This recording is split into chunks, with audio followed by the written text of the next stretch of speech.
নমস্কার বন্ধুরা, তোমরা সবাই কেমন আছো? আবারও একটি রেসিপি নিয়ে চলে এসেছি অনেক দিন পর। তো দেখতে থাকো, সঙ্গে থাকো। এখানে আমি রুই মাছ নিয়ে নিয়েছি 4 পিস, ভালো করে ধুয়ে নুন হলুদ মাখিয়ে নিয়েছি। তো খুব একদম সিম্পল রান্না, ভীষণ খেতে সুন্দর।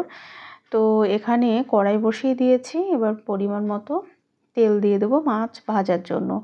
তো কালো জিরে কাঁচা লঙ্কা দিয়ে রুই মাছের ঝাল করব। তো দেখতে থাকুন, সঙ্গে থাকুন। খুবই সহজ একদম রান্না, কিন্তু খুব সুন্দর খেতে হয়। আশা করি তোমাদের ভালো লাগবে। তো মাছগুলো ভেজে নেব। একদম মানে চটজলদি রান্নাটা আর কি হয়ে যাবে। খেতে অসম্ভব ভালো লাগে, আমার তো বিশেষ করে আমি এইভাবে করি, বেশ ভালো লাগে।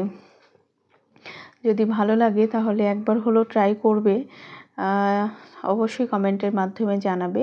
তো মাছ লাল লাল করে বেশ কড়া করে ভেজে নিয়েছি।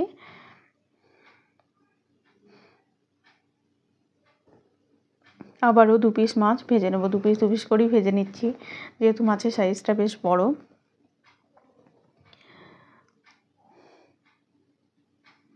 খুব সামান্য উপকরণ দিয়ে রান্নাটা হবে, তো সঙ্গে থাকো।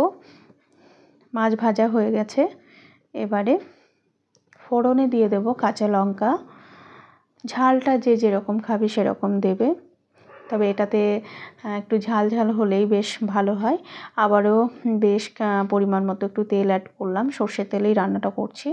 আর এখানে কালো জিরে কাঁচা লঙ্কা দিয়ে দিলাম, আর এখানে দিয়ে দিচ্ছি ঝাল লঙ্কা গুঁড়ো আর হলুদ গুঁড়ো, আর হচ্ছে 1 চামচ জিরে গুঁড়ো দিয়ে এবারে একটু নাড়িয়ে নিয়ে এবারে জল দিয়ে দেবো। পরিমাণ মতো জলটা দিতে হবে। তোমরা যদি একটু ঝোল খেতে চাও, ঝোল রাখতে পারো, তাহলে একটু জল একটু অ্যাড করতে হবে বেশি করে। তো এইভাবে রান্নাটা করে এখানে স্বাদ মতো নুন দিয়ে দিলাম, এবার আন্দাজ মতো নুনটা দিয়ে দিলাম। এইভাবে যদি না খেয়ে থাকো একবার হলো ট্রাই করবে, যদি ভালো লাগে কমেন্টের মাধ্যমে আমাকে অবশ্যই জানাবে। তো ঝোলটা ফুটে উঠেছে, এবারে আমি ভেজে রাখা মাছগুলো দিয়ে দেবো।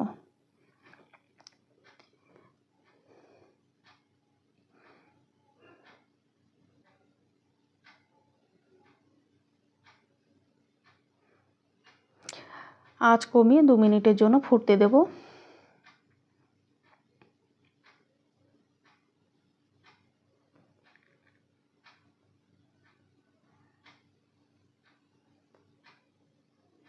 রান্নাটা একদম হয়ে এসেছে, খেতে অসম্ভব ভালো হয়, একবার হলো ট্রাই করবে বন্ধুরা। তো আবারও কোনো একটি রেসিপি নিয়ে আবার চলে আসব। খুব সিম্পল একটি মাছের ঝোল, মানে মাছের ঝাল, রুই মাছের ঝাল, কাঁচা লঙ্কা কালো জিরে ফোড়ন দিয়ে বানিয়েছি। দেখো কত সুন্দর দেখতে হয়েছে। তবে তেলটা যে যেরকম খাবে, একটু তেলটা দিলে বেশি ভালো হয়, মানে তেল ঝাল হলে খেতেও বেশ টেস্ট হয়। তো সকলে ভালো থাকবে, নমস্কার।